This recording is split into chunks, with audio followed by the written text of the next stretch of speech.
Greetings, kids, and welcome to Let Me Tell You What I Know, a podcast by the real Nubian on Twitter where I talk about music, politics, pop culture, and whatever the hell I want. Basically giving you my 2 cents that nobody asked for. Welcome to episode 12.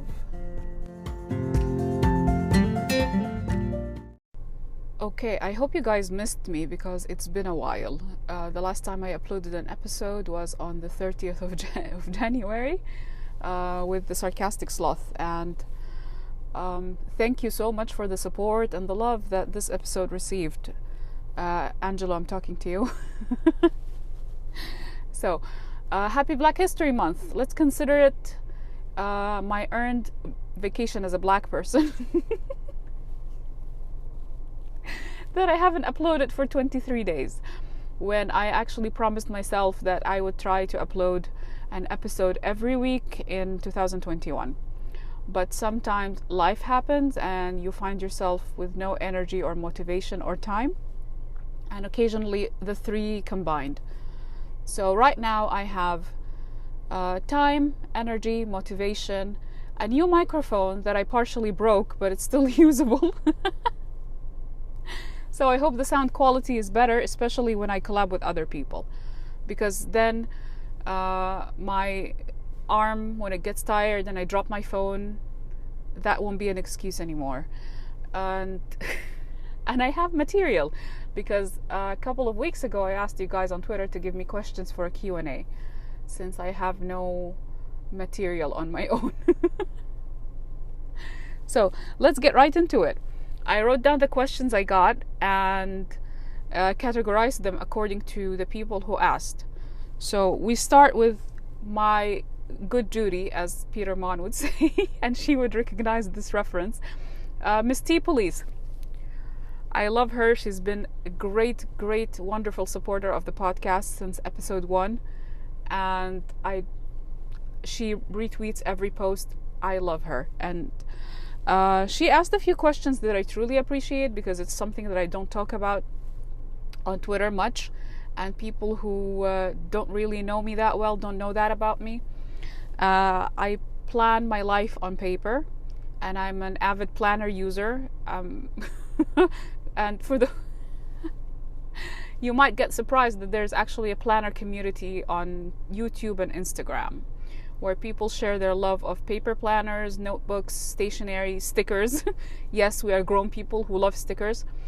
And she asked me about the first question was my favorite paper planner, and I have to say my ultimate favorite right now is the Passion Planner. It's a company that started in California, I think in San Diego a couple of years ago.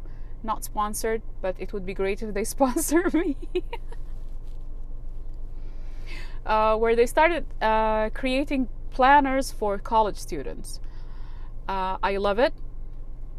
It's great. It offers so many good options, especially when you have a weekly setup and the week starts on Sunday. My work week starts on Sunday, while the majority of English printed planners start on a Monday. That messes with my brain and I can't function. So I need my week to start on Sunday, and the weekend would be Friday and Saturday. It's a great layout, great company. They have great causes to support, because they have actually categories that are color coded, and if you buy a specific color, your money would a part of your the money you pay would go to support a certain cause or a certain organization. And they have a program called Buy One and Give One, where they donate a planner with every purchase, almost every purchase, to a college student in need. So I love them. They're great. My only gripe with them is that the size is not portable for me. I need something to fit in my pocket. So I use a bigger one that's slightly bigger than A5. They have a medium size that's a B5, which is about 9 by 7 inches, or sorry, 7 by 10 inches, where I plan my entire week and my daughter's homework and what we're cooking, etc. in the big one. And then I carry a pocket one when I'm outside at work or in my purse or whatever. So these are my these are my two favorite ways to plan. The small one I carry, it depends on what I have. Right now I have something similar to the Hobonichi Weeks, and Hobonichi is a planning company that's from Japan. They have great planners. They've been in the market for more than 20 years. The English speaking market has known them for about 10 years, and they use one of the greatest types of paper on earth. It's a special smooth thin paper called Tomoe River paper, where it's very fountain pen and watercolor friendly. So you can write with your fountain pens, and the ink is known to bleed through any common type of paper. So you write with your fountain pens and it doesn't bleed, and you can even use watercolor and nothing bleeds to the other side. You might see it, which is called shadowing, which is normal, but this paper is amazing and indestructible. So I have a planner that's a similar layout as the Hobonichi Weeks, where you have on the left side all the days of the week stacked up on top of each other, and on the opposite side you have just a regular grid where you can write notes and extra thoughts or to-do lists, etc. But the one I have is a dupe from AliExpress, where you can change the first day of the week from Monday to Sunday, and I love it. Keep it in my pocket at work. I can put what I need to do for the day on it and just go on about my day. So then she asked, what's my planning routine? And my planning routine is that on Saturday night, at the end of the week, I sit down, take about an hour to set up the entire week in the Passion Planner, where I color code the times. I check my emails if I have any appointments or lectures to attend or give. My daughter's school schedule, because she goes to kindergarten every other day, and if she has any homework we have to do, my parents, if they have any hospital appointments, I just put everything on the Passion Planner, and then every morning I check it out, and I have a layout of the entire week in front of me, so I miss nothing. And then every morning I take the smaller planner that I'm carrying at the time and just put a to-do list, which is basically the classical bullet journal. Everybody, I think, by this time heard about the bullet journal. It's a planning method that was created by a guy called Ryder Carroll probably 5 or 6 years ago, where the main bulk of his planning is rapid logging your tasks on the day off. So you wake up in the morning, you sit down, take a few minutes, and just write down everything you need to do for that day. So I use the pocket planner I'm carrying with me as a bullet journal. Basically, I log in what I need to do, the patients I need to see, whatever, and go on with my day. So while I'm working, I just take a look at it every couple of hours and I'm set. Even if I need to call patients or whatever, everything is written down. And because I have the memory of a fruit fly at the moment, if I don't write it down, I'll not remember it. So I just commit myself to remembering two things. Write it down in your planner, look at your planner. If I rely on my memory, shit will not get done. So there you go. This is my planning routine, basically. Then she asked if I create vision boards for long-term goals. I tried vision boards, but here's the problem. I forget to look at them. So, and I even tried like the New Year resolutions and long-term goals, and it doesn't really work for me, unfortunately. So if let's say that this year I'm going to commit to yoga and read 30 books and save X amount of money, it doesn't work like that for me. I don't really do well with long-term plans that have no deadlines, especially if they don't have a deadline. So give me a deadline, it's gonna get done. If you don't give me a deadline, I'm gonna like sleep over it.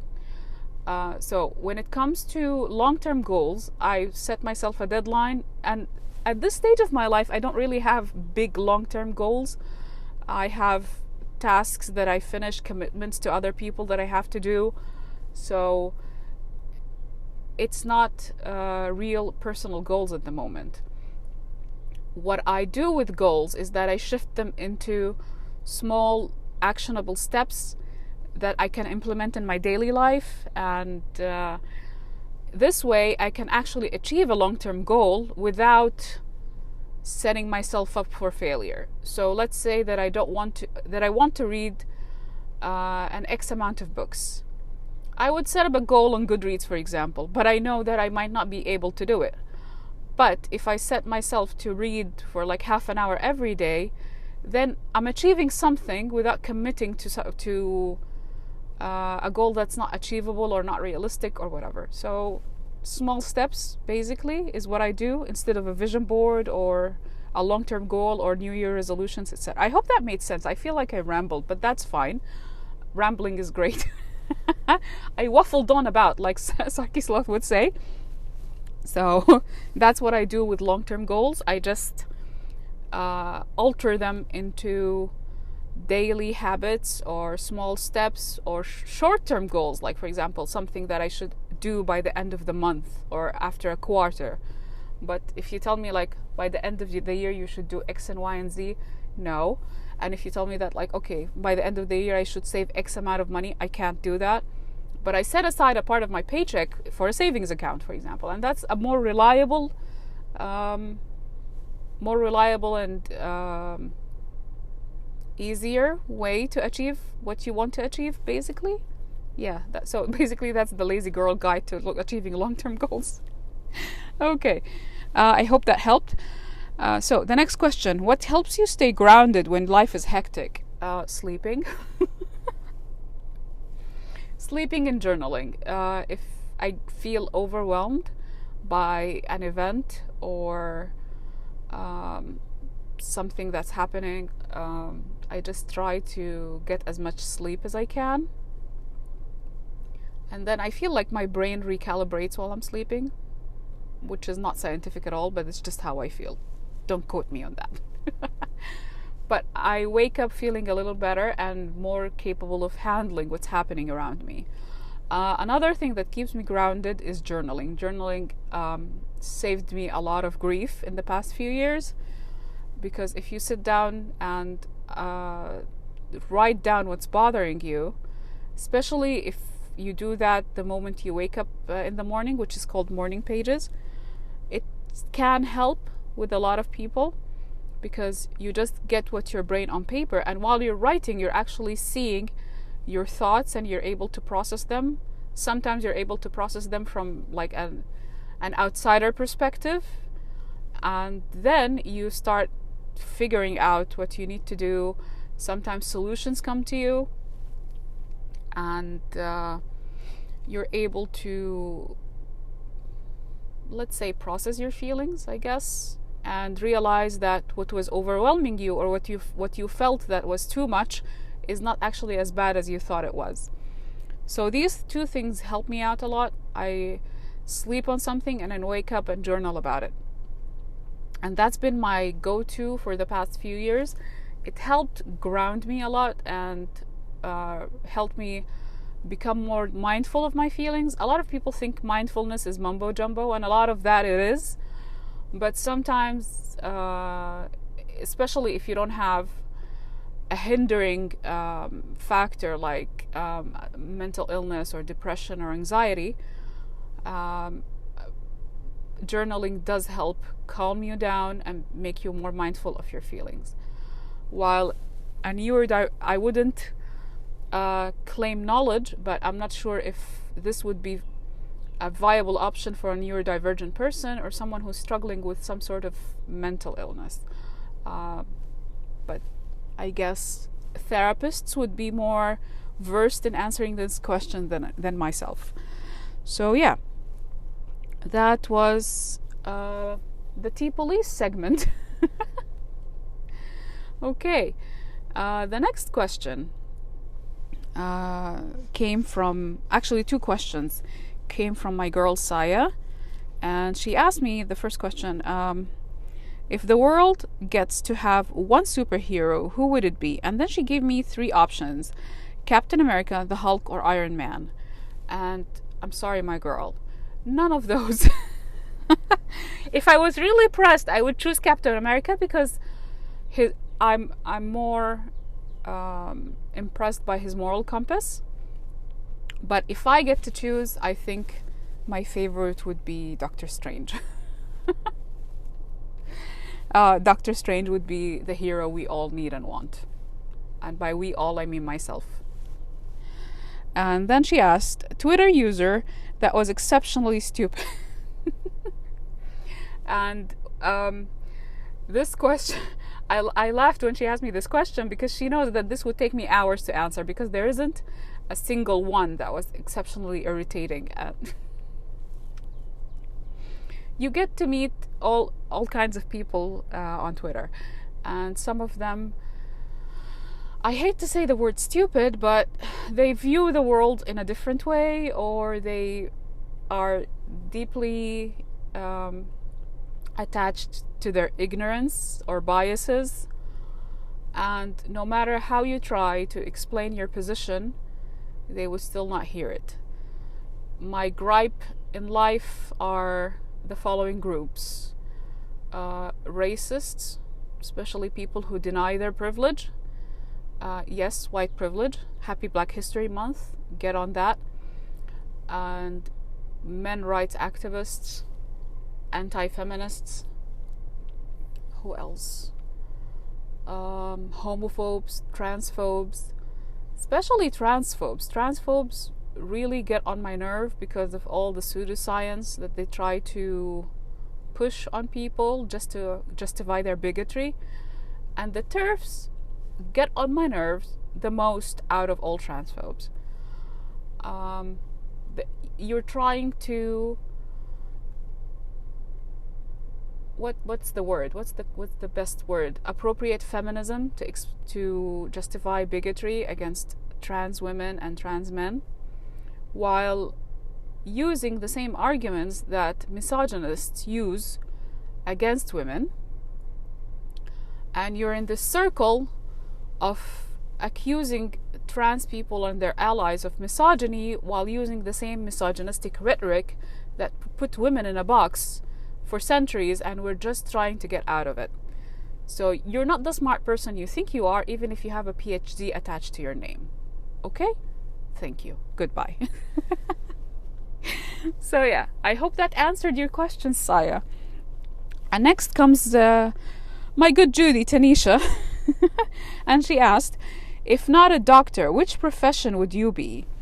And I actually thought a lot about this. Here's a funny story. When I finished high school, I was obsessed with math and I wanted to study math in college. However, my parents advised me against it because in the Middle East there's this mentality where you need to study something that is that would give you a viable employment options. Math at the time was not a viable option unless I travel and I went to school in the West, which was not an option at the time. So I decided not to go into math, and looking around, exploring my options, eventually I went to med school. So it wasn't my option or my dream. However, I fell in love with it when I was in school, and I still love my job. I love my profession, despite complaining and whining about it a lot. I still like it. But if time would change and my circumstances would change, I would be a professional perpetual student. And for those who don't know what that means, do you remember in the 2000s the TV show, the movies, actually it started like movies and then became a TV show and then it became novelized into books, called The Librarians, where Noah Weil, if you remember him from the ER fame, yes, I'm that old. I didn't watch Grey's Anatomy. I watched ER back in the day. So Noah Weil was this perpetual student addicted to learning, and he was in college for years and years and years, eventually obtaining 23 degrees in various topics. If I can do this and afford it, I would do it. And imagine the fun I would have studying, and I would focus on humanities because I feel that STEM, we got it covered. I got it covered. But I have a deep interest in humanities, so I would study political science and sociology and history. Um, let's see, I would ancient history, Egyptology, history of aboriginal cultures. Try to decolonize these studies as much as I can. I would even do dance history. Can you guys imagine how many cultures in the world where they're like continents apart, but if you analyze their folkloric dances, they're very similar. The music is very similar, and that's why I need to focus on that. And then I'll bug you all on Twitter and become the know-it-all that everybody dislikes. But yeah, if I was not a doctor, which profession would I be? I would be a perpetual student and just live on a college campus and have my best life. So, that was Tanisha's question. Next, A.M. Young, and she gave me a bunch of questions, and I love it because it gives me content and I get to ramble for as long as I want. So here we go. If I could live in another country, which one would it be? And honestly, New Zealand, hands down. I don't need to explain why. But the culture, the people, the nature, the Shire, New Zealand, hands down. Please take me. Okay, I'll work for my. I'm good. I'm a very good citizen. I'm a law-abiding person, and I'm useful, very useful. And my child is cute, so win-win for everybody. Okay. Now, next question, Mr. Nubian, does he cook or not? Yes, he does. He is a very good cook and has a great palate, and yeah, he's a keeper. He's good. Next question. Favorite makeup product or brand? So far, my favorite brand is Fenty, for obvious reasons. The quality is great. The inclusivity is great. We love Rihanna. I have no issues with that brand on any level. My favorite makeup product would be eyeliner, hands down. Which is funny because the eyeliner I use is not from Fenty. It's from Glossier. But Glossier is an equally decent brand, although they don't have the same product or shade range as Fenty, because their brand messaging is different. Glossier aims for that very light, no makeup look, while Fenty you can cake it on and go on. So yeah, my favorite makeup product would be eyeliner, and my favorite brand would be Fenty.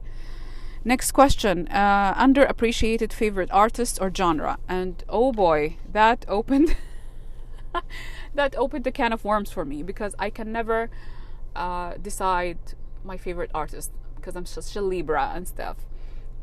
So my favorite artist for a period of my life, my favorite artists were the Bee Gees, and then the Backstreet Boys, and then and then I had a period where I loved rock music, and my favorite band was Matchbox 20 for a good chunk of my college years, probably from 2000 to 2005.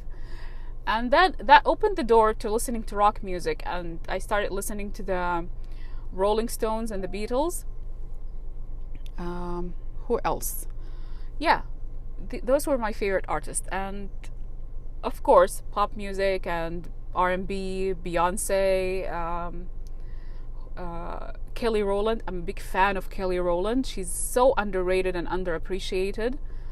And by the way, she has a new album, Go Stream K for Good Skin. But my favorite genre is basically African music, and of African music, the Tuareg music. And Tuareg, let me explain. This needs to be explained, actually. Tuaregs are nomads who live in the Sahara Desert, and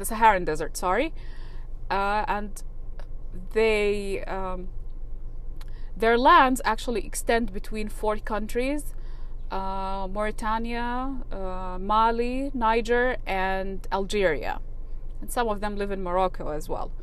So when the French mandates in the first half of the 20th century came up, of course they colonized these lands, and when these lands got their independence, the new borders of the 4 countries took over the Tuareg lands, and they found themselves basically stateless, or they had to take up the statehood of the countries they found themselves in, because they're nomads, they're everywhere, they have tribes in different parts of the region, and they don't have their own autonomy. So they had several rebellions during the second half of the 20th century, so that they can gain their independence. Out of these rebellions, some of the fighters or warriors who were in these uprisings started forming guitar bands. They took the Western guitar and incorporated it with their own traditional music, which mainly relies on drums more than anything. So a combination of their drum work or percussion work with the Western guitar created some of the most amazing bands. And don't argue with your mama, they're the best guitarists in the world. Like Eric Clapton, who we don't know her, we don't care about her. I don't care what anybody said. Keith Richards, I like him, but no, nobody lives up to their standards of guitar work. I love it. I got introduced to it for the first time in the World Cup, the football/soccer World Cup in 2010 in South Africa, where one of the most established bands, Tinariwen, played in the opening ceremony of the World Cup. A couple of years later, they released an album, and I got a chance to actually listen to it and then go back to their older albums and get introduced to other bands. And it's been my favorite genre since 2012. I don't understand the world. No, I don't understand. No, who truly understands the world? Whatever, that was a Freudian slip. Anyway, I don't understand the words because I don't speak their language. They have their own language called Tamashek. And you can find translations here and there. I don't care. I love the music. I'm here for it all day. I actually went and attended a concert for them in a nearby country in 2016. And I found out that they have a concert impromptu. Like, I found out about the concert 3 days before it happened. Took a day off work. I was 3 months pregnant and hopped in a plane for an hour just to go to the concert. I'm that much of a groupie. So that was one of the best experiences in my life. And this is one of the most underrated genres that a lot of people need to listen to. They do have fans in Western countries. So in their videos on YouTube, you see comments from people from France or Germany, etc. And they used to hold concerts in Europe and the US all the time. But more people need to listen. Seriously, they need more fans. So yeah, that's my favorite underrated music genre. Okay, let's see. 3 things you'd bring to an island. Would the island have internet? Would it have electricity? Would I have Wi-Fi? Can I bring my phone? Yeah, I would choose a book, which is the answer to the question afterwards, which is one book that you can't stop reading. And the one book that I can't stop reading is, let me find out the English name, because I read this book in Arabic. I have an Arabic version of it, and it's dying right now because it's so old. My uncle sent it to me in the 5th grade. Let's see. I'm not editing this, by the way. Yes, it's a Russian novel by Mikhail Lermontov called A Hero from Our Time. And I have the Arabic translation of it. I love it. I can't stop reading this book. I've been reading and rereading it since the 5th grade. So that's one thing I would take with me to an island. I would take a notebook and a pen. And those are the 3 things, basically. A notebook, a pen, and a book. And I would starve to death very quickly. So yeah. And the one book I can't stop rereading is, as I said, Lermontov's book. So, favorite current author. My pronunciation is trash. I'm so sorry. My favorite current author is the author of Circe, Madeline Miller. I'm a big fan. I got her other book, the Achilles Song, and it's on my Kobo reading list. I'm going to read it hopefully in the next few months. Pets, yes or no? I don't have any pets at the moment. I would love to have pets in the future. Maybe some birds, although I'm not really sure about keeping birds in cages. I'm not really sure about that, but I would love to have birds. And cats, I'm okay with cats. I'm very cool with cats. My friends had cats and I used to have like a good relationship with them. My sister is a cat person. I'm also cool with dogs, but I'm a bit concerned about big dogs, not because they're bad or anything. It's like, it's not you, it's me. Would I be able to take care of a big dog? That's my question to myself. My favorite dog breeds are I'm gonna butcher this, oh my god. Corgis, I think. Corgis, and those miniature terriers, teacup terriers. I love them, I adore them. And I think Bichon Frises, I like them. I like small dogs in general. Like I think I would have a great relationship with a tiny dog, and I would put it in my purse and get all Paris Hilton and everybody. So to answer the question, I don't have any pets right now, but I would love to have pets in the future. Worst feminists. Exclusionary feminists. If you're race, you can't claim feminism without intersectionality. It's not 1901 anymore. We're not like 100 years behind. You can't be a feminist and racist. You can't be feminist and anti-black. You can't be feminist and homophobic or transphobic. Sorry, work on yourself. Sex worker exclusion, trans exclusion. It doesn't work for me. Those are the worst feminists in my mind. So, how many unopened emails do I have? I have 69. Yes, I'm serious. I can show screenshots if someone asks. And here's the fun bit. I've been enjoying having 69 unopened emails for the past few weeks now, and every time I get more emails, I just open the emails and then I stop at 69. I've been having fun with this. So, what made you go into bullet journaling? That I couldn't find planners that work for me in the market that I had access to, and it's easier to just set up your own plans. Currently I'm not bullet journaling because I found planners that work for me, so I'm not bullet journaling anymore, but I am journaling. I can't stop journaling. I ramble, so if I can't ramble to people while talking, I'll ramble on paper. So what made me go into bullet journaling was how easy and customizable it is. If you can't find planners that work for you in the market, you just make up your own notebook, and all you need is a notebook and a pen. If you go into bullet journaling research, you will find a lot of YouTube videos and Instagram posts, etc., about these intricate, elaborate artworks and spreads and stickers and whatever, and it's all unnecessary. To each their own. They have fun with this stuff. It's a creative outlet for a lot of people, but the basis of bullet journaling was for it to be functional. And if you see the original videos by Ryder Carroll, his handwriting is not that great. He uses a simple pen and a simple notebook and makes very simple layouts, but it gets the job done. So you do what gets the job done for you, I guess. Okay, next question. What's the pre-corona thing that you missed the most? Traveling.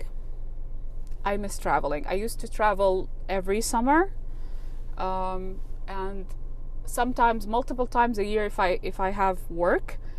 And I love traveling. I used to love packing and going to the airport and getting on the plane and watching the playlist that they have of what movies and watch packing videos. I love traveling. So I miss it. I miss it really very much. And I know that it's open right now and people can travel with precautions, but for me, if it's not necessary, then why put yourself and others at risk? So I'll just park my ass at home for the next year, I guess, until a lot of people are vaccinated, the numbers are down, the mortalities are down. I don't have a reason to travel, honestly, at the moment. So yeah. Other questions. Favorite Marvel movie? I have two favorites, Endgame and Doctor Strange, hands down. Okay, next person who asked me questions was Josephine, and she asked me a hobby you'd like to take up that would surprise people. sitting and knitting. And this is this is, if someone watches the BBC or the BBC Kids channel CBeebies, they would know a TV show called Sarah and Duck. And this is a quote from Scarf Lady, who knits everything in life, including her house. And yes, dear, I'm just here sitting and knitting. And I would be sitting and knitting. I love knitting. I love watching knitting videos. They're so calming and relaxing, but I don't know how to do it.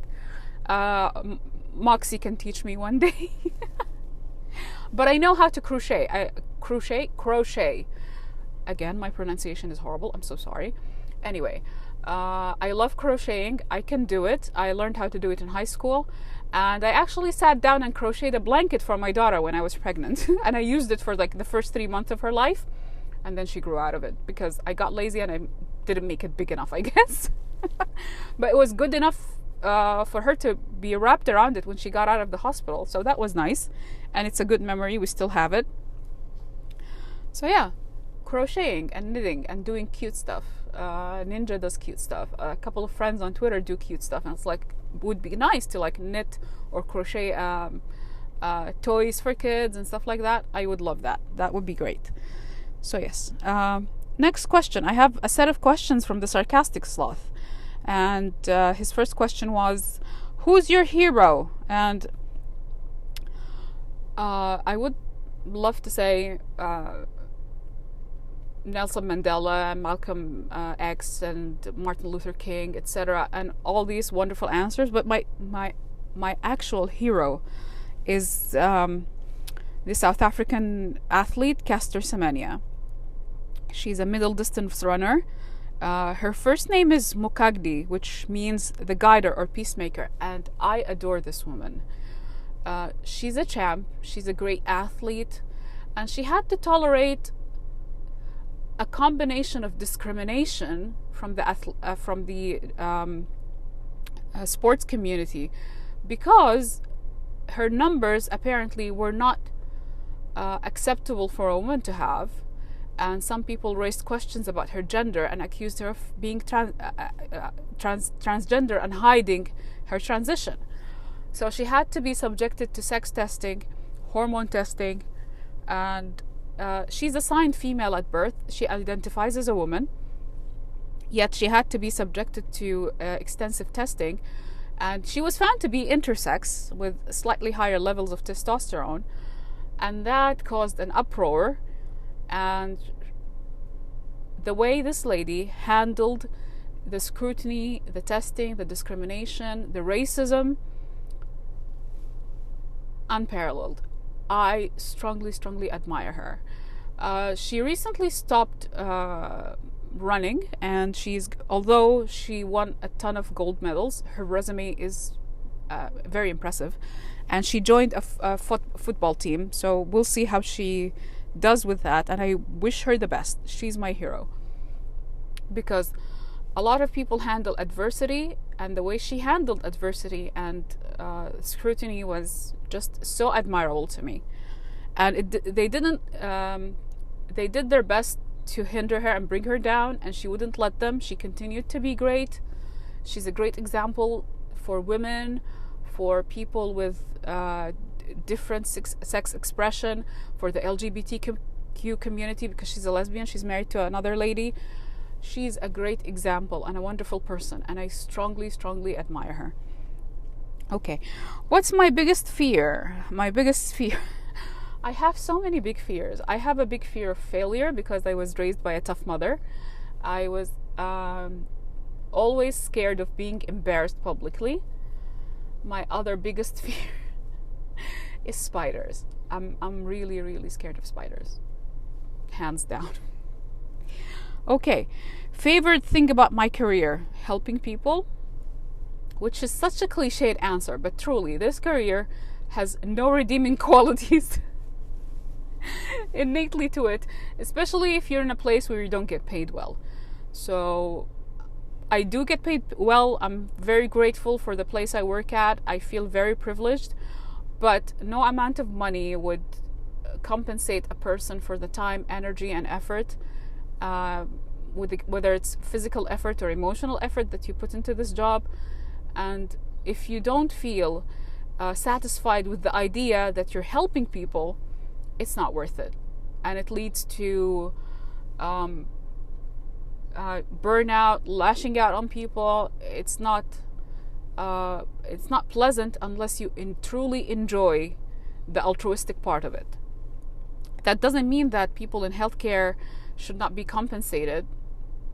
Altruism doesn't pay the bills, but sometimes money is not everything. So if you don't really enjoy helping people and do your best to get them out of the situation they are in, there is no point. So this is the favorite part of my career. The least favorite thing about my career is what I just said. The burnout. It's exhausting. You have to meet people at their worst, and sometimes they lash out on you, and it's disheartening, heartbreaking, and can bring down morale really easily. So this is the least favorite thing of my career. So he asks, when can I come on the podcast again? And right now, whenever you want, buddy, because we had a great time, a great rapport. I had so much fun recording with him, and yeah, anytime, whenever you want to. So yeah, these are the questions I got for the Q&A. I had so much fun answering them, and I know this is a short episode compared to the previous few episodes. So yeah, hopefully soon I'll be back with collabs with a couple of friends that I have in the books, where we'll have long conversations that hopefully you guys will enjoy. I hope this was interesting enough for you to like the podcast, like, subscribe, as the YouTubers would say. Follow the podcast, come back again for the future episodes, and take care of yourselves, take care of others. The pandemic is not over, so wear a mask, keep social distancing, avoid gatherings, get vaccinated if you can. I love you all, and I'm out.